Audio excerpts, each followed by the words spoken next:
Alright, so I've tried recording this multiple times, and this time Ryder has decided that he would like to be my assistant in this video. This is my little old man. He is 17 years old. So anyway, I got to looking through my videos on YouTube the other day, and I realized that my How to Measure Your Locks video is way out of date. And I actually give my customers different information, not exactly super different, but better information now than I used to. And so it's hard for me to recommend that tutorial because it just needs updated. So I'm going to kind of refresh and go over some new measurement methods today that will help measure your locks so that you can figure out what size beads you need. The first and best method that I've always recommended is this thing. Now, you can get these at hobby stores, art supply stores, or probably even on Amazon. And this is the best method to use because it's just so easy and practical. You just pick a lock and you just start sticking it through the holes until you find one that works good. And you want it to be a little snug. So maybe see if you can go a size smaller than what you think you need, just to make sure that your beads aren't going to slip off your locks. And I recommend getting these in metric too, because me and quite a lot of other jewelers use almost exclusively metric. It's just an easier method of measurement. Okay, so that one's pretty good. I know now what the measurement of my lock is, so I can just use that to purchase beads. So yeah, tried and true, you can't go wrong with this, and plus they're pretty cheap and easy to get a hold of. So, sorry buddy.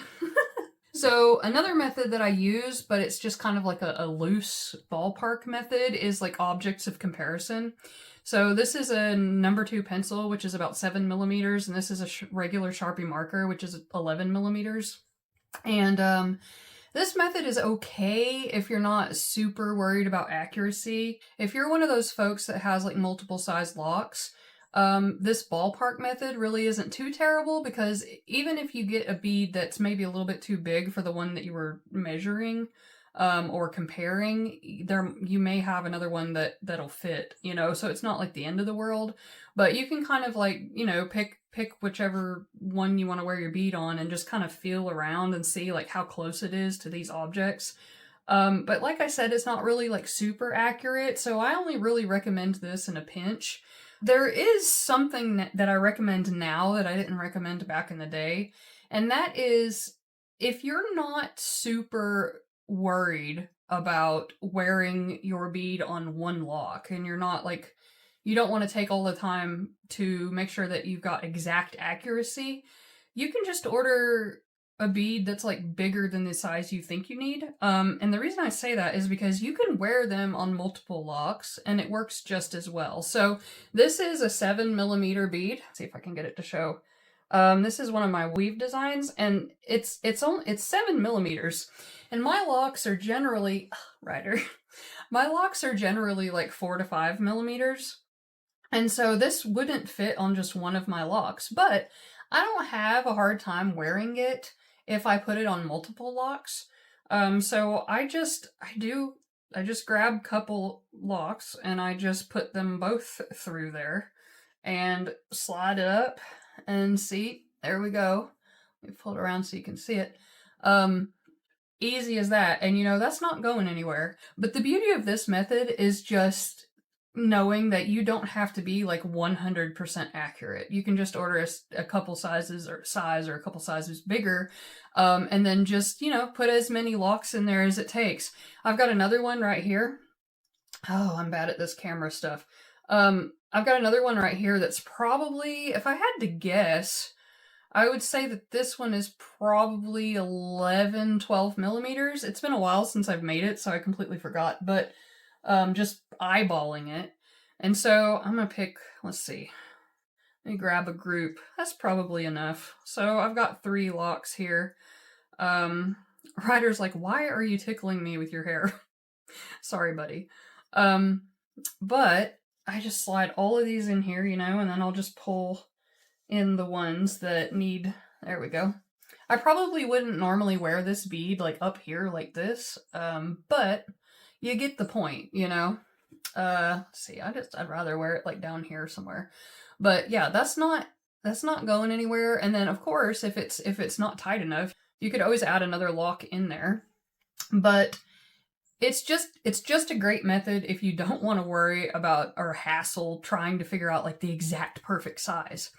Now, if you want to buy like one of my more expensive designs and you do absolutely want it to be for one lock and one lock only, I do offer some really affordable sample size coils. They're just measurement tools.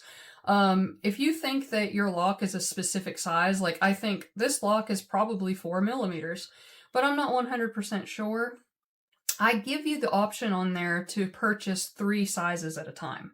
So you can purchase the size larger and the size smaller than what you think you might be. And they're very cheap. They're like $2. So far, everybody's been really nice about it because I still have to make those from scratch. I just wanted my customers to have access to a useful tool. So no one's abusing it, and I do appreciate that. They're only purchasing if necessary. That's wonderful. I don't make any money off of those. I've got them at bare minimum cost just so everybody has access. But that might be a tool that's useful. I'll go ahead and put a picture of what they look like right here. They're just simple aluminum measurement coils, and they are available on both my website and on my Etsy page. So if you want to buy a more expensive design from me and you want absolute accuracy, I do very much recommend those. They're quite handy. Yeah, or if you're a salon owner and you want to order wholesale from me or something like that, I recommend, just hit me up. I'm happy to make a full set for you to at a reasonable price to include in your shop so that you can just have them on hand to measure customers' lock sizes. But yeah, I think I covered everything. Like I said, tried and true, can't go wrong with these. And yeah, that's about all that I have. So yeah, if anyone has any questions, just reach out to me. I'm happy to answer questions. If it's about my work, please make sure and message me on either Etsy or email me directly at heather@heatherfish.com, because I do answer YouTube comments, but I'm not on YouTube as often as I used to be. Thank you all for investing in my work. It's a really awesome community that I've built. I've found a lot of really cool online friends. Generally speaking, it's a wonderful, wonderful community, and it makes me want to get up out of bed every single day and do what I do. I love it. And I love making jewelry for people to enjoy wearing. Peace. Ryder, you want to say goodbye, buddy? You want to say goodbye? Yeah. You're a good boy. Yes, you are. You're a good boy. Say bye-bye. Say bye-bye. Say good boy. I didn't know he was going to make a cameo. What you think, bud? Huh? You gonna say hi to all the people out there? No, he's like, no, I'm gonna take a nap. I haven't been on YouTube so long, I forgot how to do it. What are we gonna do, Ryder? We're high tech up in here. What was I even gonna say? Hold on, I have a sticky note. I'm getting old, I gotta write down 3 things. You know what? I covered all of the things. I have followed the direction of the sticky note. So I think we're good. I think we have success. I have covered all of the sticky note topics. Yes. So, ta-da! I have a vibe going on here, I'm like, let's just make this look a lot more fancy. I will place a single stick of incense.